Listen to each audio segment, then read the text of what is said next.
যার প্রমাণ ঢাকা ইউনিভার্সিটি দাবিতে প্রমাণিত হয়েছে। জনগণ আপনাদেরকে লাল কার্ড দেখিয়েছে, হলুদ কার্ড দেখিয়েছে।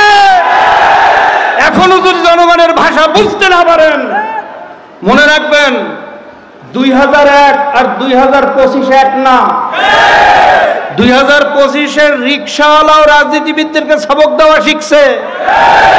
এখন আর 2001-এর সেই বোকা জনগণ বাংলাদেশের জনগণ না। আপনারা সকালে এক কথা বলেন, বিকেলে আরেক কথা বলেন, এক এক নেতা এক এক ধরনের কথা বলেন। এই বিভ্রান্তমূলক কথা বন্ধ করেন, এই দেশটাকে ধ্বংসের হাত থেকে বাঁচান। আসেন আমরা কাঁধে কাঁধ মিলিয়ে এই জাতির ভাগ্যের পরিবর্তনের জন্য সবাই মিলে ঐক্যবদ্ধ একটা জাতিতে আমরা একটা সংসদ পরিচালনা করি। আর ঐক্যবদ্ধ জাতিতে পরিণত হওয়ার জন্য একমাত্র পদ্ধতি হলো পিয়ার। ইসলামী আন্দোলন বাংলাদেশ বরিশাল জেলা শাখা কর্তৃক আয়োজিত জেলা ও মহানগরের আয়োজনে কেন্দ্র ঘোষিত 4 দফা, যার মধ্যে উল্লেখযোগ্য পিয়ার পদ্ধতি নির্বাচন, বিচার সংস্কার, পিয়ার পদ্ধতি নির্বাচনের দাবিতে আজকের আয়োজিত এই মহাসমাবেশের মোহতারাম সভাপতি, উপস্থিত এই দেশ ও জাতির মুক্তিকামী, কল্যাণকামী, দেশপ্রেমিক জনতার আধ্যাত্মিক ও রাজনৈতিক রাহবার ইসলামী আন্দোলন বাংলাদেশের মোহতারাম নায়েবে আমির হযরত মাওলানা মুফতি সৈয়দ মোহাম্মদ ফয়জুল করিম শায়খ চরমোনাই, উপস্থিত আছেন কেন্দ্রীয় জাতীয় নেতৃবৃন্দ, সমাজের বিভিন্ন স্তরের জনগণ, সাংবাদিক বন্ধুগণ, দেশপ্রেমিক, ইসলাম প্রেমিক, মানবতা প্রেমিক ভাইয়েরা। সময় অত্যন্ত কম, অল্প সময়ে কয়েকটা কথা বলে আমার আলোচনা শেষ করব। আমি আলোচনার শুরুতেই শ্রদ্ধার সাথে স্মরণ করতে চাই যাদের আত্মত্যাগের বিনিময়ে আজকে এই জাতির মুক্তির রাস্তা তৈয়ার হয়েছে, ভাগ্যের পরিবর্তনের আশা জেগেছে। সেই আবু সাঈদ মুগ্ধ সহ সকল শহীদদের রুহের মাগফিরাত কামনা করছি। যারা অসুস্থ অবস্থা হসপিটালে আছে, দ্রুত তাদের সুস্থতা কামনা করছি। তাদের অভাব এবং প্রয়োজন আল্লাহ তার গাইবী খাজানা থেকে পুরা করুক, সবাই বলেন আল্লাহুম্মা আমিন। সাথে সাথে স্মরণ করছি এই দেশ ও মাটির জন্য ৭১-এ যারা জীবন দিয়েছিল সকল শহীদদেরকে শ্রদ্ধা ভরে স্মরণ করছি। সময় বন্ধুগণ, আজকে সমাবেশ কি এবং কেন ইতিপূর্বে বক্তাদের আলোচনার মাধ্যমে আমরা জানতে পেরেছি। এক কথায় যদি আমি বলি, এই ৫৩ বছরে আমরা বারবার এই দেশের নেতৃত্বের পরিবর্তন দেখেছি। কখনো সোনার বাংলা, কখনো সবুজ বাংলা।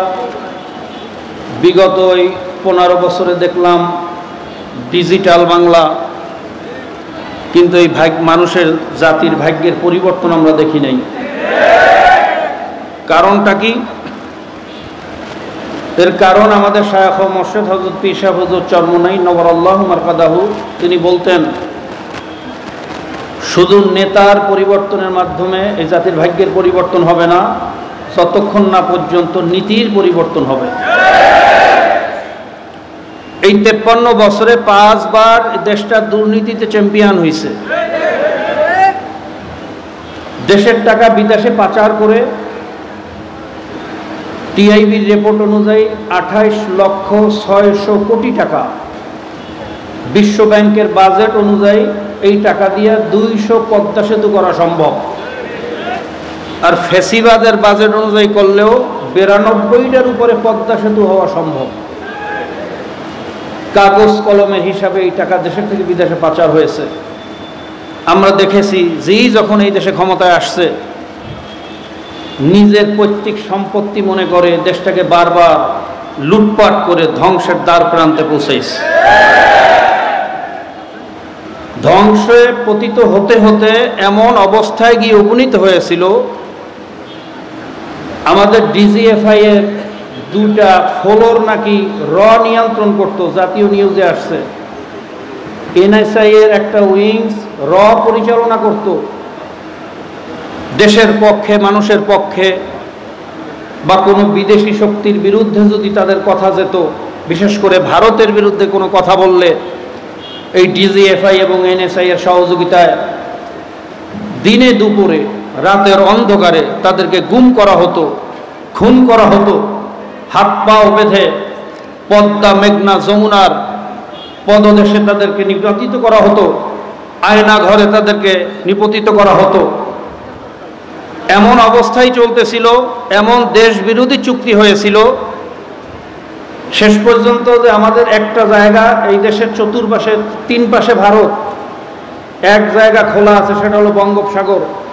সেখানে আপনারা জানেন 900 একর জমি মোদির বন্ধু আদানিকে লিখিতভাবে 900 একর, অলিখিতভাবে আরো 600 একর, 700 একর, প্রায় এই 1600 একর জমি, যেটাকে বলা হয় বাংলাদেশের মধ্যে ভারতের কেমন যেন একটা খণ্ড, অর্থাৎ বঙ্গোপসাগরটাও ভারতের হাতে তুলে দেওয়া হয়েছিল। আমাদের দেশের যত পণ্য দেখবেন, মোটরসাইকেল দেখবেন ইন্ডিয়া, যত ট্রাক দেখবেন ইন্ডিয়া, যত সিএনজি দেখবেন ইন্ডিয়া, যত পাথর দেখবেন ইন্ডিয়া, মানে দেশটাকে ইন্ডিয়ার একটা করদ রাজ্যে পরিণত করেছিল। আল্লাহ পাকের খাস মেহেরবানি। অনেকেই বলেন এইভাবে যদি চলতে থাকতো, সেই দিন বেশি দিন ছিল না, হয়তো আমরা শুনতাম যে বাংলাদেশের রাজধানী এখন আর ঢাকায় না, বাংলাদেশের রাজধানী হলো দিল্লি। এই কঠিন পরিস্থিতি থেকে আল্লাহ পাক যাদের উসিলায় আমাদেরকে রক্ষা করেছেন, আল্লাহ তাদের মর্তবা জান্নাতের উচ্চ মাকাম দান করুক। আর যাদের ষড়যন্ত্রের কারণে আবার সেই ভারতের কোলে উঠানোর জন্য যারা চেষ্টা করতেছে, আল্লাহ তাদেরকে হয়তো হেদায়েত করুক, নয়তো ধ্বংস করুক। সংগ্রামী বন্ধুগণ, আমি কবির ভাষায় যদি বলি, এই ভ্রান্ত সমাজ সামলাতে হলে হতে হবে সামাজিক। তাই মাটি, মানুষ ও মানচিত্রকে বুঝে নিতে হবে ঠিক। মানুষ কি চায়, জনগণ কি চায়, আমি যদি সেটা না বুঝে জনগণের মতের বিরুদ্ধে আমার শক্তি আছে, শক্তি প্রয়োগ করলাম, আমার অর্থ আছে, অর্থ প্রয়োগ করলাম, আমি প্রভাব বিস্তার করার মাধ্যমে জনগণের উপরে আমার মতবাদ চাপিয়ে দিলাম, কিন্তু মাটি, মানুষ, মানচিত্রের ভাষা বুঝলাম না, তাহলে মনে করবেন এই 25-এর জনগণ পেশি শক্তি আর চাপিয়ে দেওয়ার রাজনীতি গ্রহণ করবে না। বিশেষ করে আমি বিএনপির বন্ধুদেরকে বলবো, সব জিনিসের না বলা বন্ধ করেন। আপনাদের একটা প্রবণতা হয়ে গেছে, জনগণ যেই প্রস্তাবে উঠে আপনারা বলেন না, যা বলেন না। আমরা 5 তারিখের পরে জনগণ দাবি করলো যে ফ্যাসিবাদের রেখে যাওয়া শক্তিশালী এবং শেষ চিহ্ন হলো চুপ্পু, এই চুপ্পুকে উৎখাত করতে হবে, আপনারা বললেন না। জনগণ দাবি করল 17 বার কাটাছিড়া করে যেই সংবিধানকে একটা দলীয় টালিখাতায় পরিণত করছে, যেই সংবিধানের উপরে ট্যাগ লাগিয়ে বিগত পতিত সরকার ফ্যাসিবাদ হতে সক্ষম হয়েছে, এই সংবিধানকে পরিবর্তন করতে হবে, সংবিধানের ভিতরে সংস্কার আনতে হবে, আপনারা বললেন না। জনগণ দাবি করল 4,500 উপরে ইউনিয়ন, অধিকাংশ ইউনিয়নের চেয়ারম্যান পালাতো, চেয়ারম্যান নাই, মেম্বার নাই, জনগণ দুর্বিষহ জীবন ভোগ করতেছে। ইউনিয়ন সার্টিফিকেট আনতে টিউন অফিসে যেতে হয়, নাগরিক সনদপত্র পাচ্ছে না, জন্ম নিবন্ধন পাচ্ছে না, ওয়ারেন্ট সার্টিফিকেট পাচ্ছে না, আপনারা ট্রেড লাইসেন্স পাচ্ছে না, জনগণ ভুগতেছে। আগে ইউনিয়ন নির্বাচনটা হোক, জনগণকে আগে দুর্বিষহ জীবন থেকে মুক্তি দেন। আপনারা বললেন না। সব জায়গায় না বলতে বলতে আমি মনে করি জনগণ আপনাদেরকে বলবে আপনারাও না। কথা ঠিক না ভাই? ঠিক। এখন ৭১% জনগণ দাবি তুলেছে পিআর পদ্ধতির নির্বাচন, আপনারা বলতেছেন না। আমি বলতেছি এভাবে নায়ের যদি প্রবণতা বন্ধ না করেন আপনারাও নাই হয়ে যাবেন। যার প্রমাণ ঢাকা ইউনিভার্সিটি দাবিতে প্রমাণিত হয়েছে। জনগণ আপনাদেরকে লাল কার্ড দেখিয়েছে, হলুদ কার্ড দেখিয়েছে। এখনো যদি জনগণের ভাষা বুঝতে না পারেন, মনে রাখবেন 2001 আর 2025 এক না। 2025-এর রিক্সাওয়ালাও রাজনীতিবিদদেরকে সবক দেওয়া শিখছে। এখন আর 2001-এর সেই বোকা জনগণ বাংলাদেশের জনগণ না। আপনারা সকালে এক কথা বলেন, বিকালে আরেক কথা বলেন, এক এক নেতা এক এক ধরনের কথা বলেন। এই বিভ্রান্তমূলক কথা বন্ধ করেন, এই দেশটাকে ধ্বংসের হাত থেকে বাঁচান। আসেন আমরা কাঁধে কাঁধ মিলিয়ে এই জাতির ভাগ্যের পরিবর্তনের জন্য সবাই মিলে ঐক্যবদ্ধ একটা জাতিতে আমরা একটা সংসদ পরিচালনা করি। আর ঐক্যবদ্ধ জাতিতে পরিণত হওয়ার জন্য একমাত্র পদ্ধতি হলো পিআর। কিভাবে? আপনারা জানেন, যারা বিগত পদ্ধতিতে নির্বাচন করতে চায়, বিগত পদ্ধতিতে ধরেন 5 জন নির্বাচনে দাঁড়াইছে, একজনে পাইল 5,000, একজন 10,000, একজন 15,000, একজন 20,000, একজন 25,000। নেতা নির্বাচন হইল কত হাজার ভোটে? সবাই বলেন কত হাজার? বাকি 75,000 ভোট কোথায়? ডাস্টবিনে, যার কোনো মূল্যায়ন নাই। সেখানে অনেক ওলামায়ে কেরামের ভোট আছে। এই 75,000-এর মধ্যে অনেক বুদ্ধিজীবীর ভোট আছে, অনেক ভালো ভালো মানুষের ভোট আছে, দেশপ্রেমিক মানুষের ভোট আছে। এই 75,000 75% ম্যান্ডেট ডাস্টবিনে নিক্ষিপ্ত হলো। 25% মাইনরিটি ম্যান্ডেট নিয়ে আপনি সরকার গঠন করলেন আর বললেন আমি জনগণের সরকার। এটা কোনোদিন জনগণের সরকার হয় না, এটা হলো ধোঁকাবাজের সরকার। আমরা বলছি পিআর পদ্ধতি নির্বাচন, যেখানে প্রত্যেকটা ভোটের মূল্যায়ন হবে, প্রত্যেকটা মানুষ তার প্রতিনিধি সংসদে পাবে।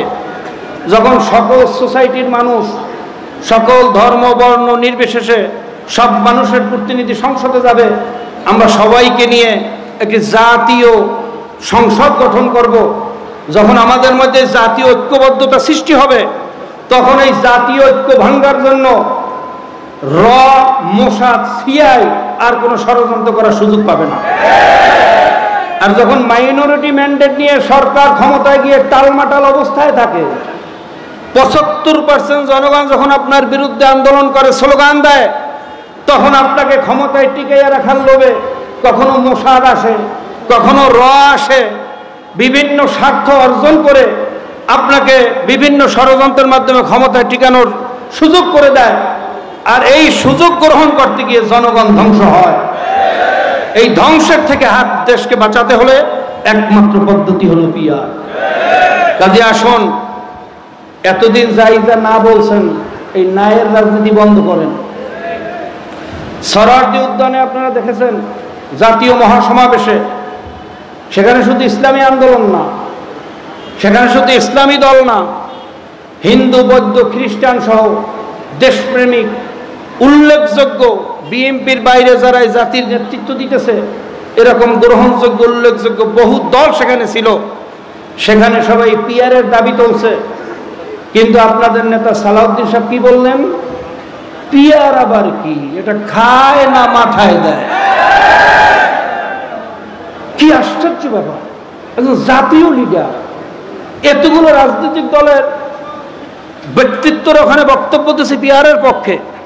বিশ্বের প্রায় 91টা দেশে পিআর পদ্ধতিতে নির্বাচন হচ্ছে, পিআর পদ্ধতিতে দেশ পরিচালনা হচ্ছে। দেশের 71% জনগণ পিআর পদ্ধতিতে নির্বাচন চায়।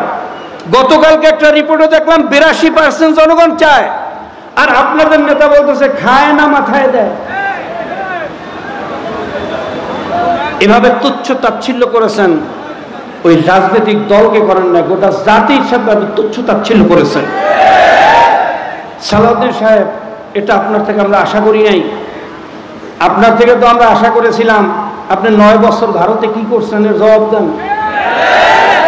এই জাতি জানতে চায় আপনি 9 বছর অভিজাত হোটেলে বসে কি শিক্ষা, কি ট্রেনিং নিয়ে আসছেন।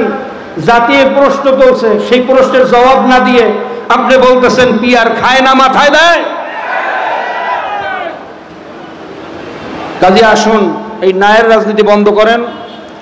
বিএনপি আমাদের শত্রু না, আমাদের সাথে তাদের কোনো জমি জমা নিয়ে মারামারি নেই, হালের গরু নিয়ে মারামারি নেই, কথা ঠিক না?